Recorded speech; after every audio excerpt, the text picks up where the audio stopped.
Bonjour, moi c'est Claire et je te souhaite la bienvenue sur mon podcast La vie en pause.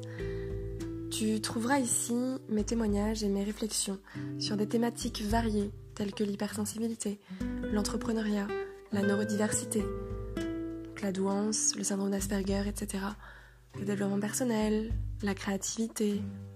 Autant de sujets qui moi me passionnent et j'espère t'apportera des réponses à toutes ces milliards de questions que tu peux te poser. L'instant pour faire une pause et pourquoi pas voir la vie en rose.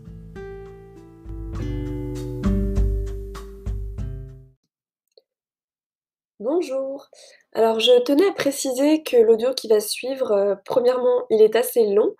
Deuxièmement, il parle de choses relativement personnelles, donc ça va peut-être pas parler à tout le monde. Et la troisième chose, c'est que je pense que je parle plus spécifiquement de l'autisme Asperger. Alors, peut-être que certaines personnes qui se posent des questions à ce sujet, ça va peut-être les aider.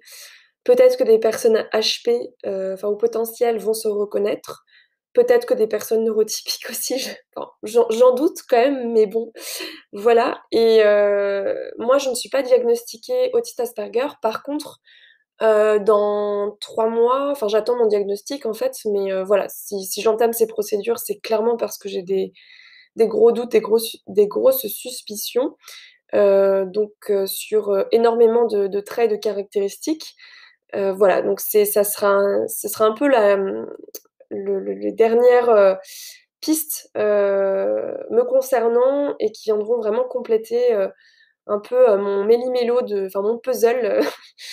Voilà, et du coup, voilà, c'est vraiment mes réflexions personnelles, mais c'est vrai que ça va peut-être plus parler pour ceux qui se questionnent ou qui se renseignent sur l'autisme Asperger. Voilà, donc je préférais le préciser pour pas créer trop de confusion. Et encore une fois, ce n'est absolument pas une vérité absolue, ce n'est simplement mon ressenti et mes doutes. D'ailleurs, je vous tiendrai au courant de toute façon d'ici quelques mois ce qu'il en est et si c'était autre chose. Enfin voilà.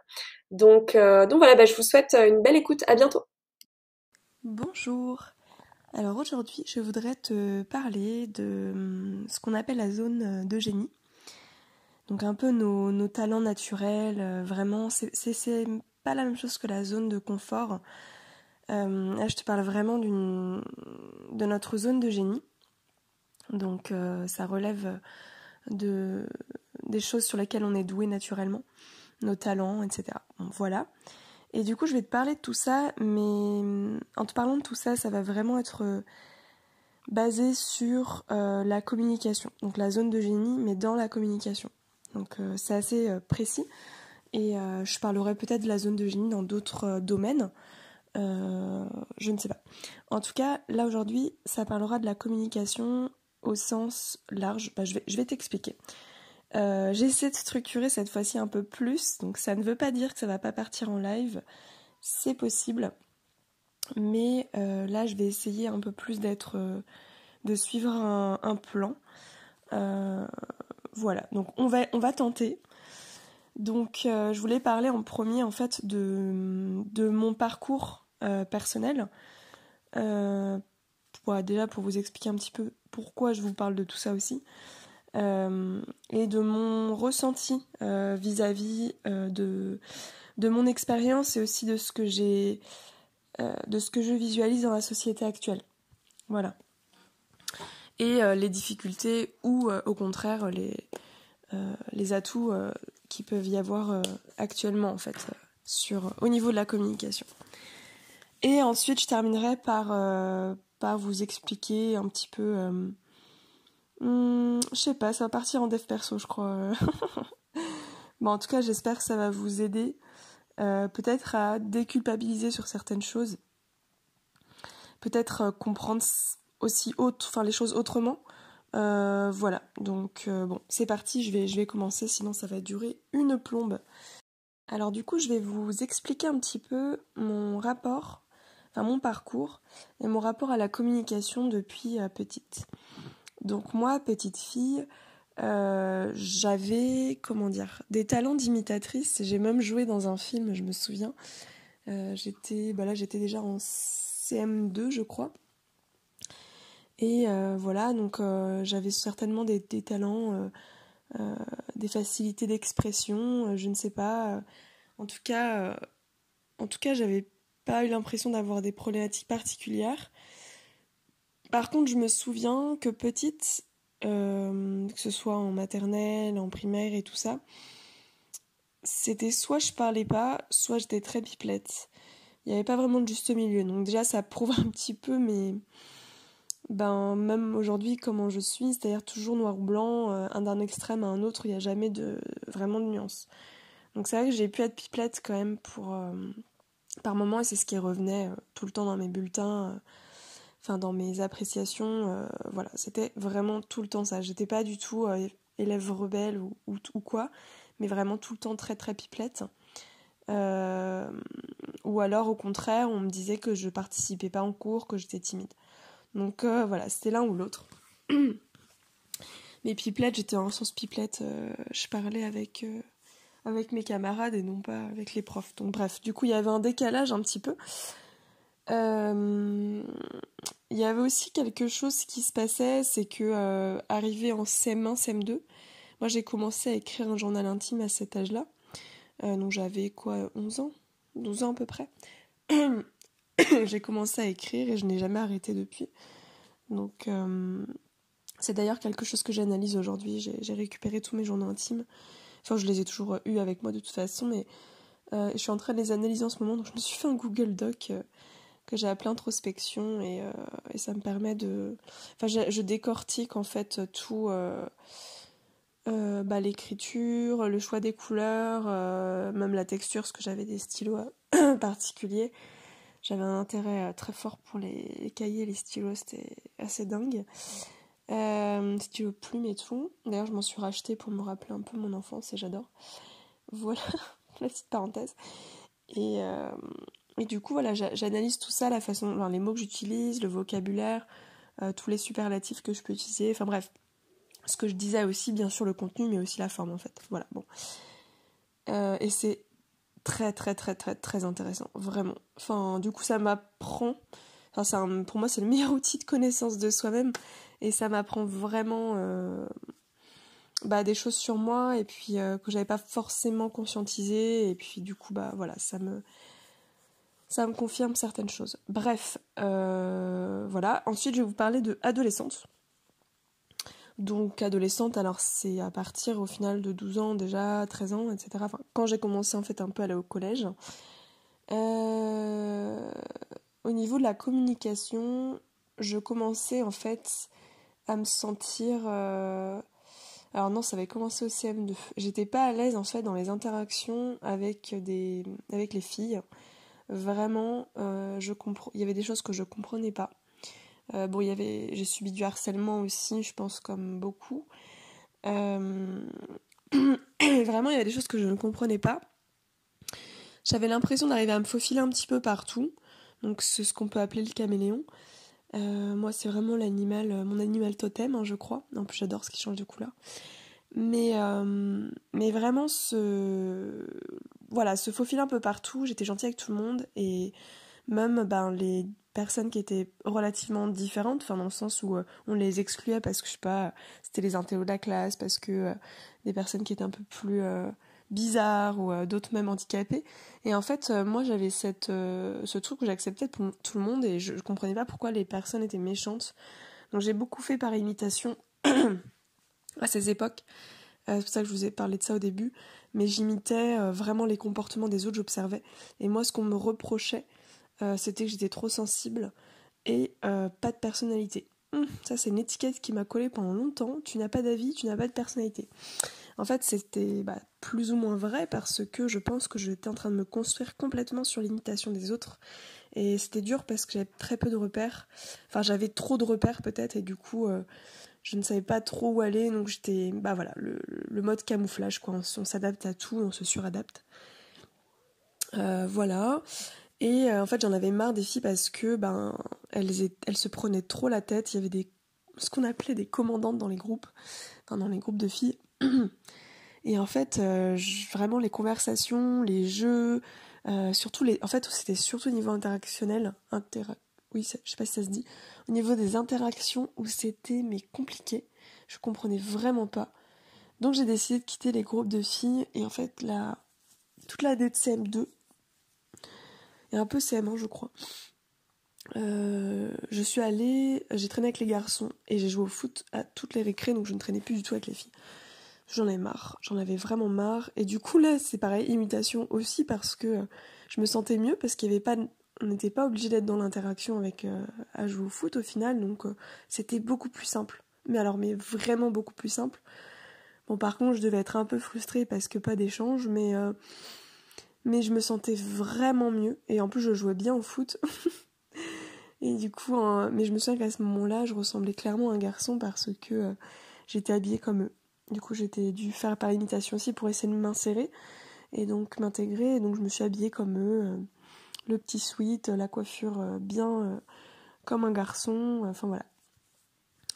Et j'étais bien. Et arrivée en fait au collège, je sais plus ce qui s'est passé l'été entre la primaire et le collège, mais il s'est passé quelque chose. Moi j'ai une grande sœur, donc je l'imitais aussi beaucoup, et m'identifiais beaucoup à elle. Et en fait, je l'admirais en fait, vraiment.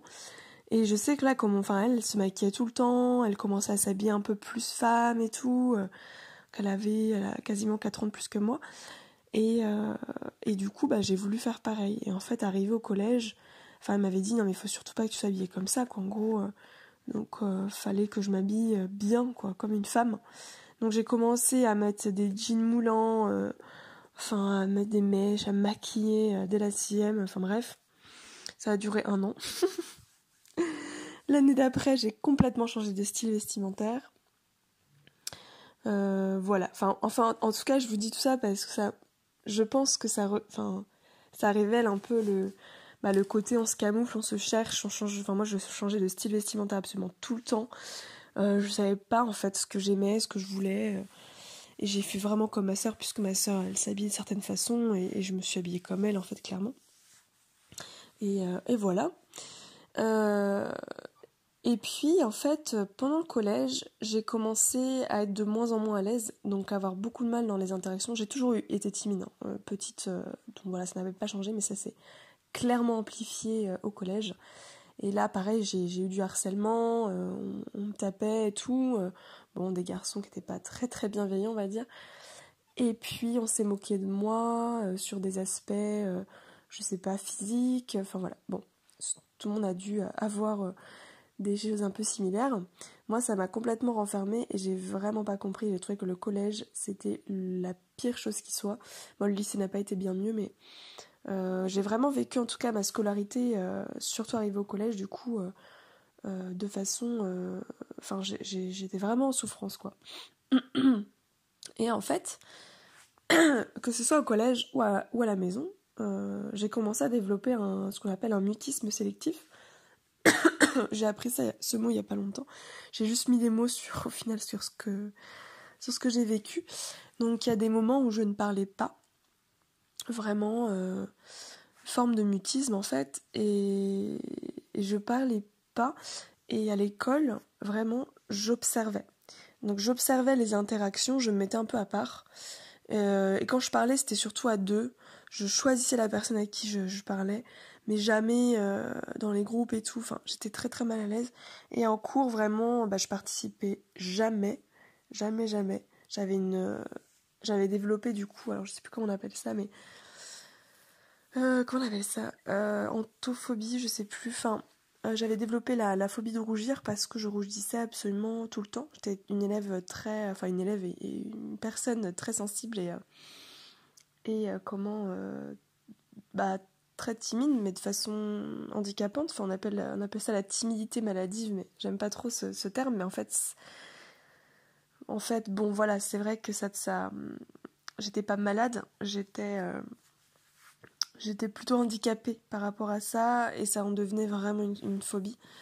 De rougir, etc. En fait, j'étais tellement transparente, ça se voyait tellement sur moi, et du coup, j'arrivais pas du tout à cacher ma sensibilité, mon émotivité, en fait. Et je trouvais que c'était une faiblesse, et plus j'étais comme ça, moins j'étais en confiance, et donc plus j'étais comme ça, etc. Donc c'était un cercle vicieux, c'était assez Enfin, en fait, c'était clairement compliqué pour moi de vivre comme ça, et ça m'a suivi jusqu'à la fac, hein, donc même plus après. Enfin, je m'en suis détachée au fur et à mesure, mais ça a été très compliqué.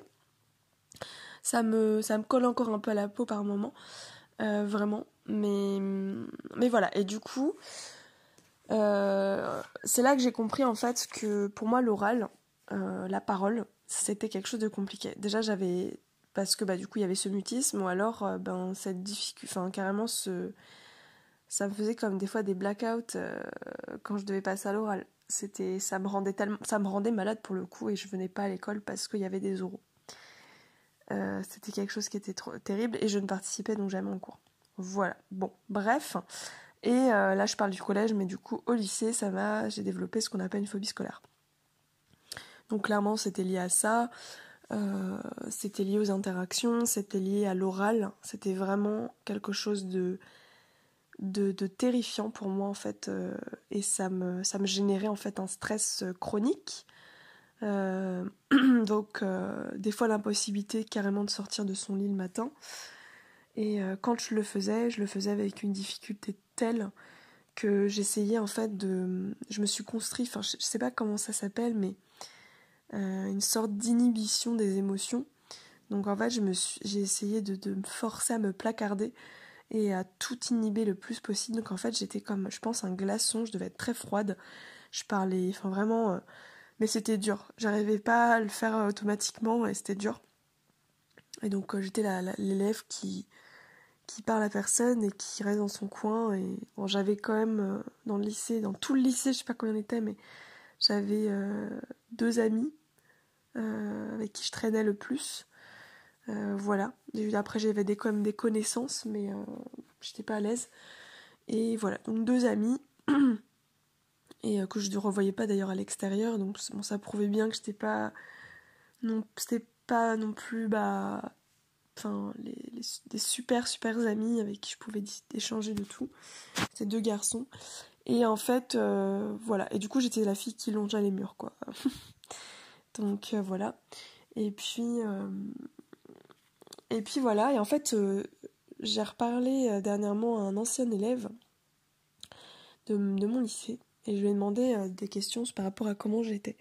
Et en fait, lui, il m'a dit, c'est vrai que t'étais quelqu'un de réservé, mais comment, peut-être que c'était dû à ton problème de cœur, parce que du coup, j'avais un syndrome. Enfin, j'ai été opérée du cœur à l'âge de 19 ans. Donc pendant, du coup, jusqu'à mes 19 ans, en fait, j'avais comment...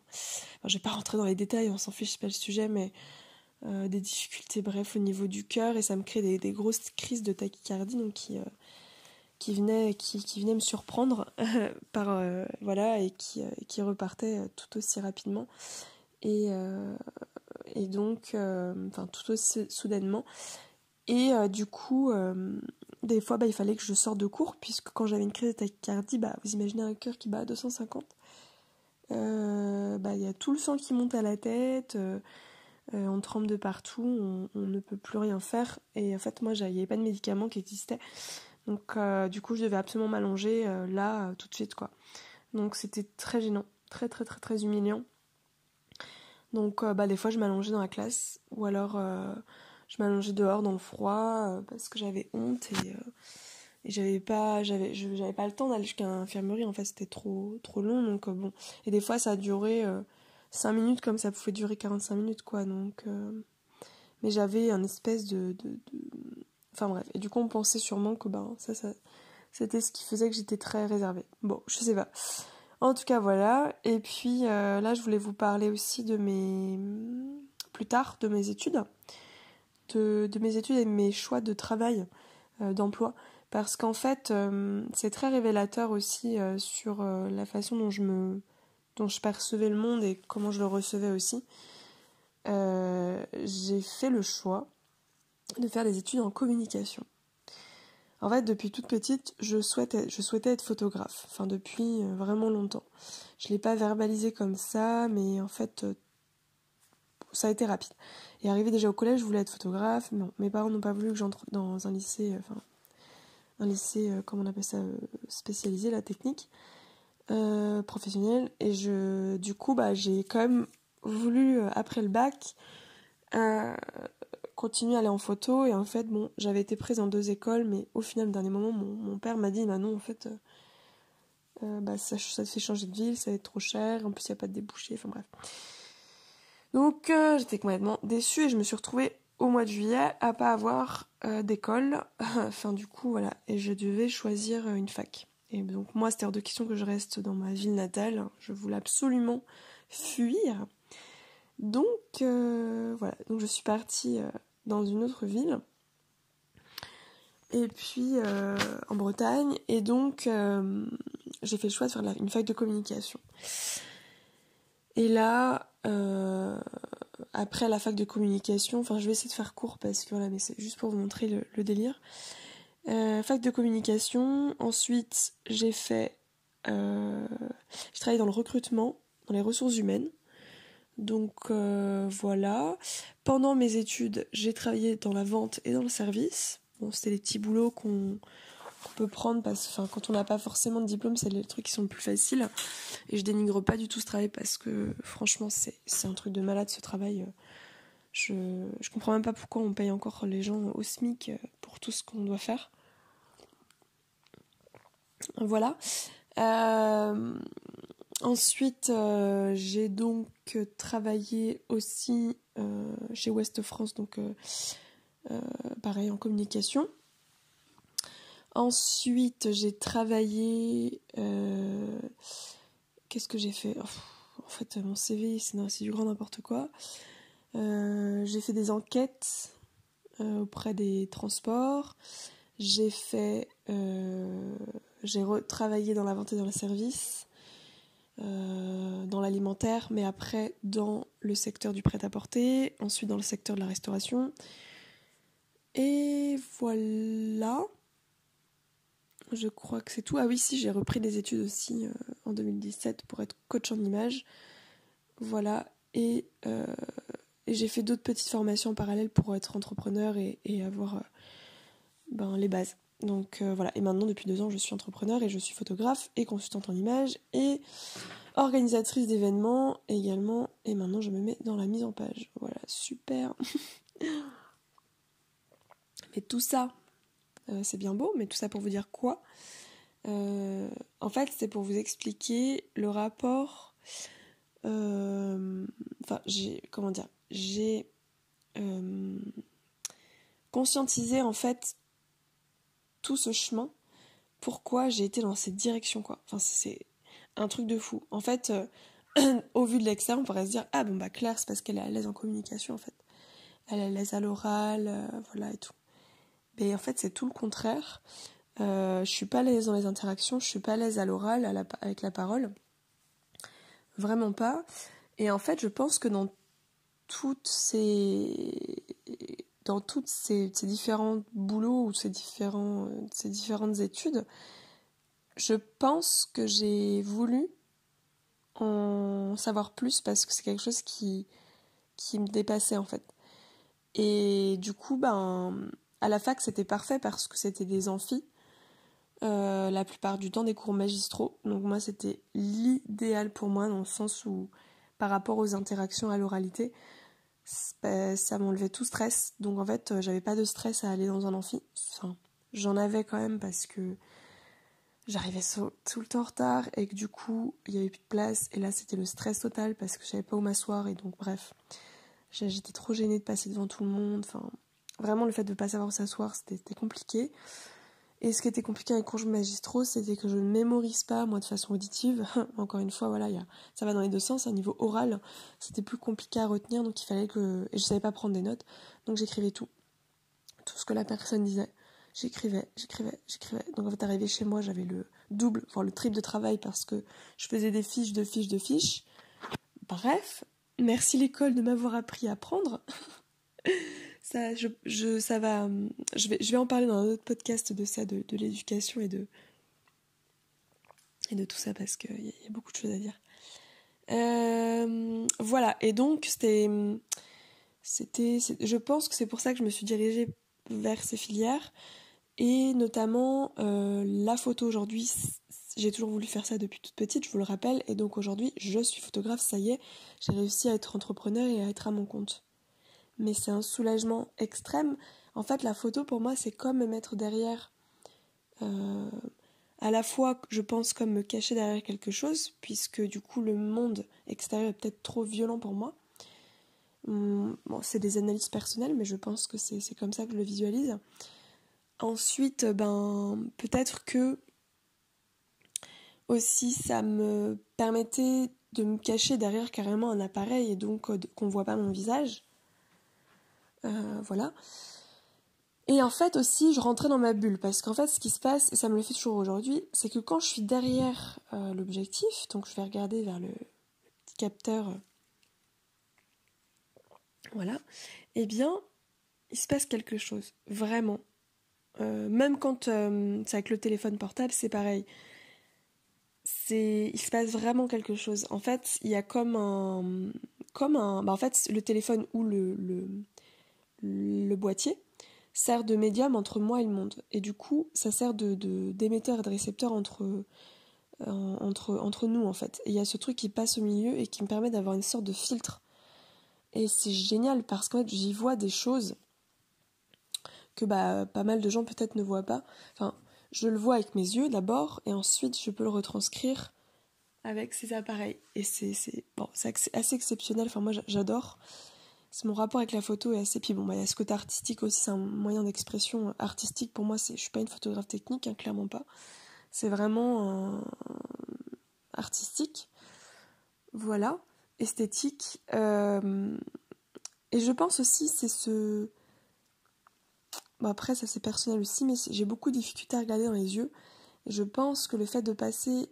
Enfin, d'avoir une protection, un peu, ça me permet de réussir à regarder dans les yeux, enfin voilà, à capter des émotions, et puis sans que ça m'atteigne directement en fait, parce que c'est trop difficile pour moi de les regarder, voilà, de visu. Bref, voilà. Et puis il y a aussi un truc que j'ai découvert chez moi, c'est que grâce à la photo et à d'autres choses liées à l'art, c'est que j'ai ce truc où j'arrive à... Comment on appelle ça ? À déceler en fait le talent, enfin le potentiel dans chacune des personnes, mais aussi dans... Parce que moi je travaille pour des marques et je travaille dans le secteur de la mode et de la création. Et en fait il y a ce truc où j'arrive à choper l'élément qui va être parfait pour mettre en valeur la marque, le produit ou que sais-je. Il y a tout un travail de mise en lien, d'analogie entre plein de choses et je vais pouvoir faire ressortir ce truc. Donc voilà, moi j'ai un univers qui est très très très coloré, très saturé, très graphique. Bref, je m'écarte de fou. Je crois qu'il me faut pas de structure parce que je crois que ça y est, je parle.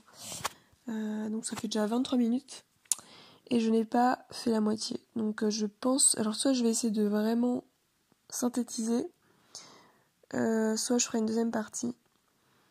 Parce que du coup je n'ai pas pu dire ce que je voulais vraiment dire. C'est super. Mais bon, peut-être que ça vous apportera d'autres trucs. Au pire, je mettrai dans la description.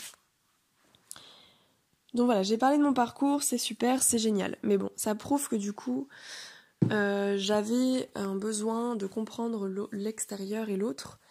Et aussi par rapport à ma formation de conseiller en images, parce que y avait ce qu'on appelle des cours de morphopsychologie, mais j'en ai déjà parlé dans d'autres podcasts. Les cours de communication non verbale, la synergologie, donc l'étude de la micro-expression. En fait, il y avait tout un tas de trucs, et puis aussi le style vestimentaire, tous les codes en fait, tous les codes. Je sais pas, je suis allée dans un espèce de truc où ça m'a passionnée de décortiquer tout ça et de comprendre en fait. Et je pense que j'avais ce besoin de comprendre pour essayer de mieux m'insérer en fait, peut-être de mieux m'intégrer, enfin voilà. Et ça m'a vraiment passionnée. Et du coup, j'en sais presque plus maintenant que les gens. Mais ça reste des choses que je sais sur le non-verbal, en fait. C'est beaucoup sur le non-verbal et non pas sur la parole. Mais ça m'aide beaucoup dans mes interactions actuellement, en fait. Vraiment. Ça m'aide beaucoup. Voilà, et du coup aujourd'hui, ce que je voulais dire, c'est que la société actuelle, elle est basée sur la parole. Clairement, on sait que c'est une société qui est sur la communication orale principalement, et sur le contact physique aussi, sur les interactions sociales, mais d'un point de vue physique, les bars, les restos, toutes les activités, enfin en fait, tout en fait. Et voilà, et du coup, c'est vrai que l'art est pas forcément l'outil qui est le plus mis en avant, alors qu'en fait tout le monde, je ferai un autre podcast aussi là-dessus, tout le monde utilise, consomme ou fabrique ou produit de l'art. Tout le monde en fait, sans s'en rendre compte peut-être, mais tout le monde en fait. Voilà, et du coup, c'est problématique parce que des personnes comme moi qui ont ce fonctionnement, ou qui ont du mal des fois dans les interactions, qui ont en tout cas un blocage au niveau du verbal, de la parole et de l'oral, c'est problématique. Parce que on a pu se sentir en tout cas moqué, rejeté, et puis on a pu peut-être développer une timidité, une phobie, ou au contraire mettre un masque tellement fort, tellement extraverti, que ça n'a rien à voir avec qui on est. Et moi c'est ce que j'ai dû créer et construire. Ça a été, je l'ai construit ce masque plus au niveau quand j'étais à la fac et plus tard après. Et il a été fort, très fort en fait, mais presque trop, ce qui fait qu'aujourd'hui quand je rencontre des gens, j'en fais trop. En fait, j'en fais pas exprès, mais j'ai construit un masque trop fort, et donc je rigole fort, je parle beaucoup avec les mains et tout, mais en fait ça cache clairement un gros malaise à l'intérieur. Donc bref, pareil, pas de juste milieu, soit je parle pas, soit je suis trop extravertie, quoi.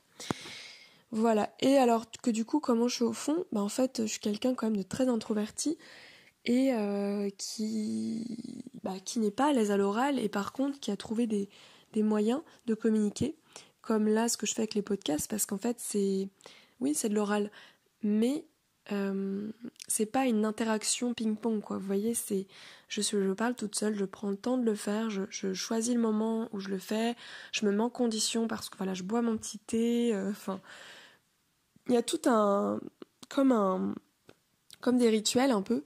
Et moi je passe beaucoup par les messages vocaux aussi dans les interactions avec mes amis. C'est soit l'écrit, soit les messages vocaux, mais alors qu'on me demande pas qu'on s'appelle, quoi. Il y en a beaucoup, ça va être beaucoup plus simple de prendre le téléphone et de dire non, on va s'appeler, ça va être plus simple et tout. Alors effectivement, c'est plus simple pour dire les choses parce que c'est plus rapide. En fait, la simplicité, pour eux, ils l'entendent de toute façon, c'est plus rapide. Mais pour moi, c'est pas plus simple du tout, en fait. C'est genre même très compliqué. Même très très compliqué. Je pense que je ferais presque aussi un podcast sur le téléphone parce qu'on en parle ou pas. C'est vraiment compliqué. Voilà. Du coup, j'aimerais terminer là-dessus. Ça fait quasiment 30 minutes. Bon, je pense que j'en ai encore pour peut-être 5-10 minutes. Voilà, bon, j'espère que vous arrivez à tenir. Et que ça vous intéresse surtout. Parce que j'ai pas envie... mon but n'est pas de vous ennuyer, mais bon, voilà. Il y aura peut-être des podcasts un peu plus intéressants que les autres, je ne sais pas. Voilà, donc en fait, en 2020, aujourd'hui, ce que je remarque, c'est que par rapport à cette société, etc., ça nous dit, encore une fois, qu'il n'y a qu'une façon de faire. Et que c'est la meilleure, parce que c'est la majorité. Et du coup, on se sent vraiment rejeté, mais on se rejette aussi nous-mêmes, et on essaye de se conformer à cette norme, et dans le sens majorité, pour pouvoir se sentir accepté, et puis faire comme tout le monde. Donc en fait, moi j'ai cherché, j'ai fait du théâtre, j'ai fait des choses comme ça pour essayer de sortir de cette timidité extrême. Dernièrement, donc je vous ai dit, je suis organisatrice d'événements. Il y a des événements en présentiel, donc heureusement que j'ai ma collègue qui prend le relais sur l'oral, parce que moi je lui ai clairement dit que c'était pas possible pour moi de parler en public, mais genre vraiment pas, et que moi je préfère être cachée derrière le bar et pas du tout parler, alors que c'est moi qui ai fait toute la c'est moi qui m'occupe de toute la communication, interne et externe, mais visuelle en tout cas. Et donc c'est moi qui manage à l'intérieur du projet, très souvent, qui prend les rênes par rapport à ça. C'est moi qui vais driver le truc, c'est moi qui vais écrire tous les mails, c'est moi qui vais faire toute la communication sur les réseaux sociaux. Enfin bref, et donc ce qui est bien, c'est que avec elle, on se complète, puisque elle fait vraiment tout ce qui est présentiel. Donc je pense qu'on s'est pas rencontrés par hasard par rapport à ça. C'est elle qui a aussi un peu beaucoup d'idées et de... Enfin bref. Donc elle fait la prospection, le démarchage, voilà, tout ce que moi je ne peux pas faire. Et du coup, on s'était dit, enfin c'est ce qu'elle m'avait dit, ce serait bien aussi que... Parce qu'elle elle essaie d'être un peu plus à l'aise dans la communication écrite. Elle m'a dit, ce serait bien quand même que tu travailles peut-être là-dessus, sur la communication orale. Mais j'en ai pas envie en fait. Et ça, c'est quelque chose qu'il faut que je travaille dessus, parce que dans le sens où, voilà, je n'ai pas envie. C'est pas le moment. Et il y a une peur, mais si derrière cette peur, il n'y a pas une envie, à quoi ça sert en fait? Je vais le faire pour les autres en fait, du coup. Mais alors que ça marche très bien comme ça. En fait, c'est pour vous expliquer, moi, il y a un truc que j'ai retenu, c'est sur la peur et les envies. Que j'adore, c'était un ami en fait qui m'a parlé de ça, j'ai trouvé ça génial. Il me dit, mais tu sais Claire, t'as des peurs. Il y a des peurs, et en fait derrière ces peurs, si tu as envie, par exemple, je sais pas, t'as peur d'aller voir quelqu'un, d'aller avoir un rendez-vous client. Voilà, très bonne idée, très bon exemple. Eh bien, est-ce que cette personne, t'as vraiment envie d'aller la rencontrer? Dans le sens, est-ce que c'est vraiment le client avec qui tu veux travailler, ou la cliente avec qui tu veux travailler, etc. Et en fait, très souvent, ça a été oui, clairement, j'ai très envie. J'ai très peur, mais j'ai très envie. Et donc là, j'essaie de dépasser cette peur, parce que je savais qu'il y avait quelque chose de bénéfique à aller récupérer. Maintenant, j'y allais des fois en rendez-vous présentiel, et je choisissais les horaires parce que moi, si j'ai un rendez-vous par exemple à 16h, j'y pense toute la journée et ça m'occupe mon esprit, je ne peux rien faire d'autre que de penser à ce rendez-vous. Donc j'ai décidé de faire mes rendez-vous le matin à la première heure presque en fait. Mais parfois ça me procure des insomnies, mais bon bref, je vais voir cette personne et on a ce rendez-vous, etc. Mais aujourd'hui je me rends compte qu'au final je vais essayer parce que c'est trop stressant et parfois ça me perturbe tellement que ça va générer trop de charge mentale pour moi la veille, ou même souvent plusieurs jours avant, voire une semaine avant. À partir du moment où je sais que j'ai le rendez-vous, ça me prend une charge mentale. Donc du coup, je me suis dit, il faut que j'adapte encore ma communication. Donc du coup, maintenant, j'essaye vraiment de faire le moins d'interactions possible. Donc, parce que même le téléphone, c'est compliqué. Donc vous imaginez un petit peu la difficulté. Donc du coup, en gros, pour moi, c'est soit je fais par écrit ou par messages vocaux. C'est ce que je suis en train d'expérimenter actuellement et ça fonctionne très bien. Et franchement, c'est top. Et puis le jour où vraiment on a bien avancé sur les rendez-vous, et bien le jour où je dois la voir, si vraiment je me sens de la voir, et c'est ok quoi. Mais parce que j'aime bien le contact des gens aussi, mais faut juste qu'il y ait tous ces trucs en amont pour que je puisse me sentir à l'aise, parce que quand je vivais dans l'inconnu, c'est compliqué pour moi. Bref, voilà. Donc c'est juste pour dire que quand il y a une peur, voilà, ou derrière il y a une envie, pour moi il faut suivre. Enfin, il faut se dépasser, entre guillemets, il faut suivre cette envie plus que la peur. Par contre, quand c'est une peur, par exemple, moi j'ai peur d'aller, je sais pas, déjeuner avec quelqu'un. Pour moi, déjeuner avec quelqu'un ou dîner avec quelqu'un, je ne sais pas, manger avec quelqu'un, c'est un inconfort. C'est vraiment pas... j'aime pas ça, du tout. Peu importe qui, hein. Même un membre de ma famille, quelqu'un de proche, c'est quelque chose que je n'aime pas. Sauf vraiment quand c'est la personne avec qui je suis, mon copain par exemple, ça peut je peux être un peu... Il y aura toujours un malaise, mais je peux quand même être un peu plus à l'aise. Mais non, vraiment le repas c'est quelque chose de compliqué. Et du coup là, voilà, je me pose la question, est-ce que j'en ai vraiment envie ou pas? Non, en fait, j'ai envie de voir cette personne, mais je préfère lui proposer un café après, ou aller se balader, ou faire quelque chose, voilà. Mais manger avec la personne, c'est pas possible. Voilà, il faut savoir le dire. Donc moi je voulais vous parler de ça par rapport à la peur et à l'envie. Mais aussi il y a quelque chose qui m'a vraiment... Alors je crois que c'est de Julien Musi, pas quelqu'un que je suis, mais c'est par le biais de quelqu'un d'autre qui m'a... Voilà, il m'a parlé de cette citation de Julien Musi, ou je sais plus où est-ce qu'il l'avait dit, à quel moment, mais voilà, donc lui, je crois qu'il est dans le dev personnel, etc., et dans l'entrepreneuriat, voilà. Et en fait, bon, il me reste 5 minutes, yes. Et en fait, Julien a expliqué pourquoi se battre, en fait, contre ses peurs, pourquoi affronter ses peurs. Je sais pas s'il l'a dit vraiment comme ça, mais en gros, il explique que pour lui, quand on a des blocages internes, par exemple, j'ai un blocage là, clairement, je peux pas y aller, j'ai trop peur, j'ai un blocage. Mais en fait, pour lui, les blocages, c'est une réponse du corps, c'est un feedback du corps ou de notre intuition. En fait, c'est un message. Voilà, c'est un message retour qui est là pour nous expliquer que ça coince à ce niveau-là, donc n'y va pas, en fait.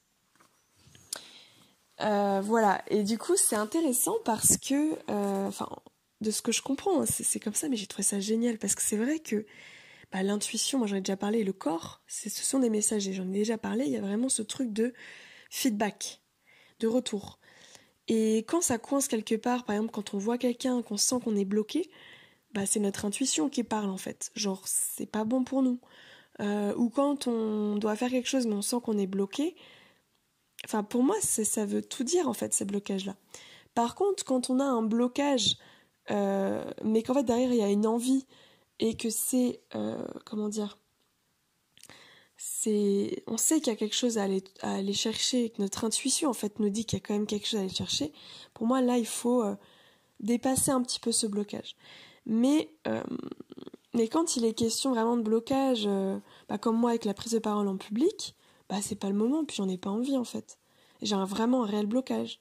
Je vais pas y aller quoi. Je vais essayer justement de trouver des trucs qui vont être plus faciles pour moi.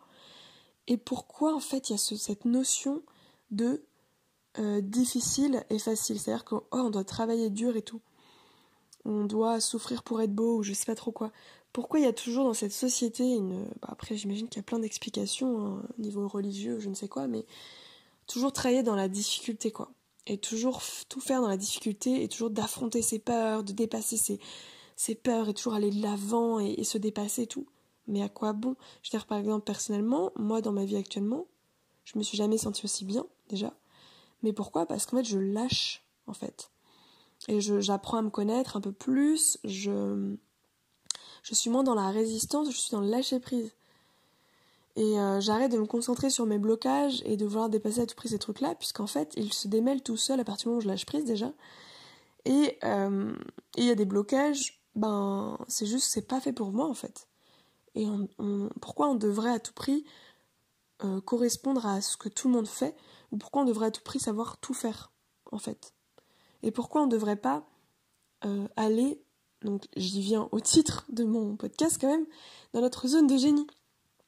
Là on a des facilités, là on est doué en fait. Je dis pas qu'on doit absolument aller que vers là et du coup extraire le reste et ne pas développer le reste, parce que je pense que c'est bien de pouvoir se développer aussi sur d'autres choses, mais pas jusqu'à ce que ça prenne le dessus sur le reste. Si jamais moi je suis meilleure à l'écrite et pas à l'oral, pourquoi je devrais à tout prix me renforcer sur l'oral et oublier en fait l'écrit, alors que c'est là dont je suis douée et je m'éclate en fait, et où je parle et où je peux m'exprimer dans mon intériorité, vraiment, parce que sinon à l'oral j'ai du mal à m'exprimer quoi, et même mes amis les plus proches entre guillemets ne connaissent rien de moi. Je suis très mystérieuse, et alors que c'est plus facile pour moi de le dire à l'écrit. Voilà, je pense que j'ai fait le tour. Je sais pas si ça vous a parlé, mais je trouvais ça intéressant. Je parlerai, alors après, ouais. Ok, ouais. Ok. Bon, non, mais je pense que j'ai dit pas mal de choses. Je ferai d'autres podcasts. Bon, j'en ai parlé du coup.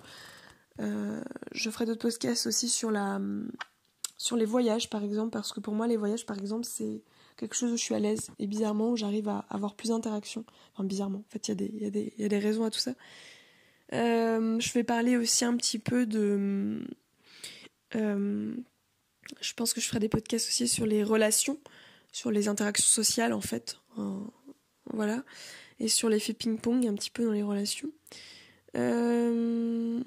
Sur les codes sociaux, ça peut être intéressant aussi. Et puis après, je sais plus ce dont j'ai parlé, mais je retrouverai. Voilà. Du coup, j'espère que ça vous a plu. Je suis un petit peu partie loin, j'avoue. Mais je pense que c'était important parce que, en fait, c'était surtout pour vous dire vraiment de suivre vos envies. Enfin, c'était un peu la finalité du truc, hein. Suivre vos envies et puis,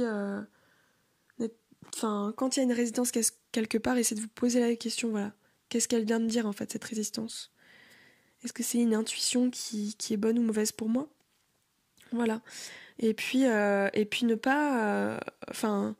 des fois, c'est bien d'écouter les autres, mais des fois, non, en fait. Il n'y a que vous. Enfin, vous savez mieux que personne ce qui est bon pour vous. Et quand la communication, peut être difficile dans certains domaines, parce que je connais des gens, ils sont très à l'aise à l'oral, comme ma collègue, mais alors à l'écrit et sur les réseaux, ça la stresse, quoi. Donc voilà, et c'est... Chacun a son mode de communication, et c'est ok, et voilà, et ne vous forcez pas, en fait. Pourquoi se forcer ? Pourquoi passer sa vie dans la douleur, en fait, dans la souffrance ? Autant aller vers des choses qui sont simples et enlever cette croyance de travailler dur, il faut souffrir pour arriver à sa fin. Non, en fait, c'est des croyances qui sont limitantes et personne t'oblige à faire ça. Tu peux très bien être dans la facilité et te tourner vers ce vers quoi tu es bonne ou tu es bon, tu es doué et ce pourquoi tu te sens bien aussi, surtout ce qui te fait plaisir. Enfin, vraiment, moi, ça paraît évident aujourd'hui. Et voilà. Et du coup, tous ceux qui vont vous mettre un peu des bâtons dans les roues, ignorez-les, en fait. Vraiment, suivez votre chemin dans la facilité. Et explorez ce que vous avez exploré. Et vraiment, ne vous forcez pas, quoi, en fait. Vraiment. Voilà. Bon, je vais terminer sur ces paroles. Et je vous souhaite, du coup, une bonne journée. Et puis à bientôt. Si tu as aimé ce podcast, je te laisse me mettre un petit commentaire. J'ai vu que sur Encore, on peut mettre un message vocal. Moi, j'ai laissé mon adresse mail, mon Instagram, mon blog, etc. Donc, n'hésite surtout pas à me contacter en privé pour qu'on puisse échanger. Moi, je serais vraiment ravie. Voilà, je sais qu'aussi les étoiles, ça, je crois sur Google Podcast, etc. Enfin, sur plusieurs plateformes, ça permet d'augmenter la visibilité. Donc, si ça peut aider plusieurs personnes, je te laisse me mettre aussi un avis avec le plus d'étoiles possible. Merci, à bientôt.